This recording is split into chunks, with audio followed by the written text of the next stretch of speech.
through the protocol? Is he playing Sunday? Yeah, he's made it through the protocol. How's he look this week to you? It's had a good week of practice. Really good week. Give us any update on A.J. Brown, how he's feeling, and what your expectations are for practice here in a little bit. Yeah, you'll see the injury report, the practice report from today. But giving him some rest at this stage in the season. Been a long road, so giving him some rest yesterday to make sure that he's in best shape he can be to play on Sunday. How about the fact that Jalen hasn't really been able to practice, obviously, the last few weeks, and now AJ hasn't been on the field with him to sort of reestablish the rhythm in front of this playoff game. Yeah, they've worked a lot of they've got a lot of reps together. Prior to this last couple weeks, so a lot of reps together. So that's not a concern of mine. And I just feel like we're in a good spot going into this game. As Jalen went through the protocol, how much was he able to do as far as film study and Yeah, and not going to get too much into all what he did and what there's different rules for when you're in it. Again, just feel like he's had a good week of practice and a good week of preparation and ready to roll. You've had only 3 games this year with Dallas, AJ, and Devontae all together. Do you feel like there's another gear for the passing game having them together in the postseason? Yeah, obviously they're all 3 really, really good players. Anytime you can have them all on the field at the same time, that's a good thing. I think that's a good question. And definitely those guys are, they're really good players. So, yeah, we're excited about the opportunity that they'll have together. Due to the nature of Jalen's injury, you guys use the zoner. He obviously has been a runner. How do you manage that through this play? Yeah, we're always careful with him. He's our quarterback, so we always want to be careful with him. I think that's been a question I've probably got here since 2021, right? So we always think about his health first and foremost because you never want him not to be on the field. You always want Jalen Hurts on the field. You always feel better when Jalen Hurts is on the field. And so it's always part of our process and our plan to, make sure that, when he does carry the football, on planned runs that we try to protect him and that he protects himself when he's on a scramble and stuff like that. you expect Kenny Pickett to be the backup with his ribs? I don't know where they. Yeah, we'll see as we'll get you the practice report from today, but we'll see as the week goes on. Again, he's had a good week of practice as well. Scout on the scout team. Was Lewis Cine someone you got to know in the draft process?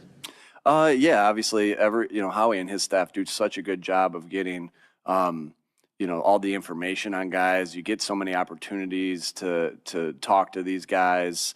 A lot of different opportunities to talk to these guys. So, I thought I was impressed by him out at practice yesterday yesterday, and he made some good plays. And you can really see, you see him in the locker room, right? Big guy, strong.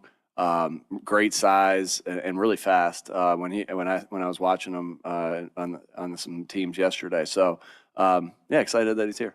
Nick, Zach Baun finished first among all linebackers in All-Pro voting. What can you say about how far he's come and just what he's been able to do in his first year at a new position? Yeah, highly impressive. I think what you see with Zach is just a guy that is tough, physical, loves football. Those guys that love, great work ethic. Those guys that have all that are usually have an opportunity to reach their, God willing, have an opportunity to reach their ceiling. And he just keeps getting better. So I don't think we know what his ceiling is. He keeps getting better with every rep that he gets on the inside at linebacker. Very versatile, the different things that he can do. And he's worked really hard at that, and there's, Vic's done a great job of putting him in positions to succeed. Bobby King's done a great job, and Ronell Williams have done a great job helping him, get better with his fundamentals, day in, day out. But N'Kobe's done a great job of playing right beside him.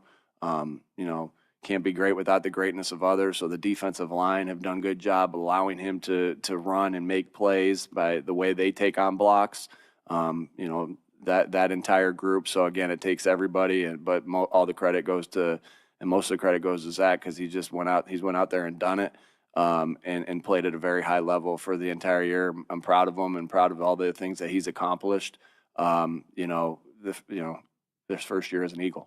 Two more, please. You've been around Lane Johnson for a while now. What have you seen from him this season that you didn't notice from him in the past, from either in the locker room or in the field? What have you noticed? Lane's the best offensive lineman in the NFL. I have no doubt about that.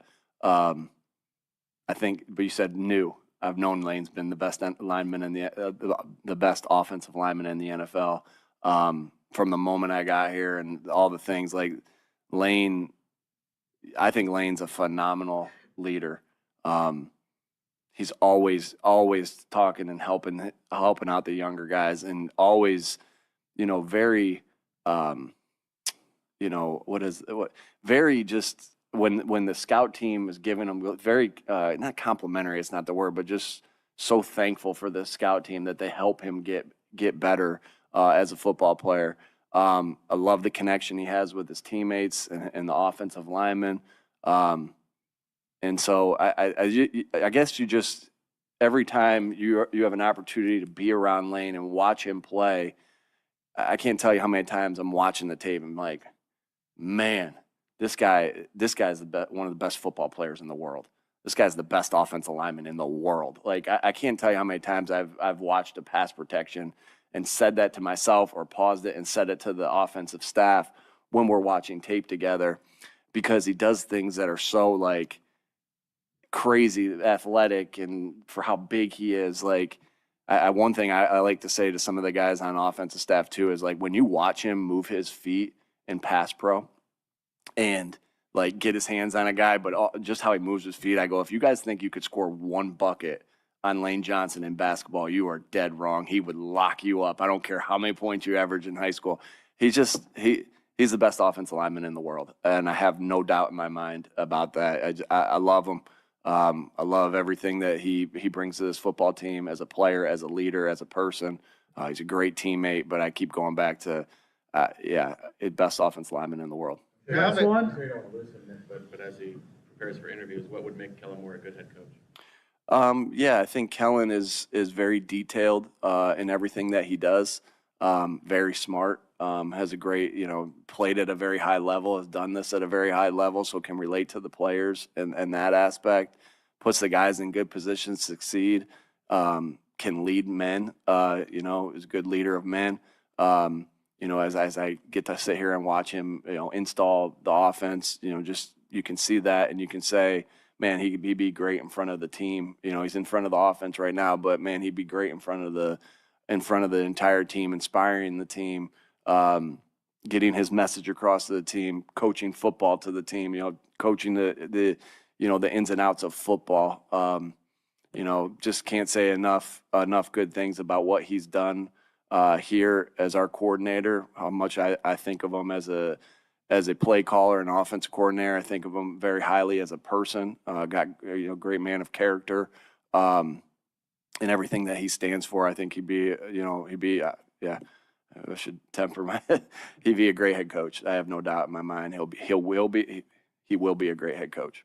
All right. Thank you.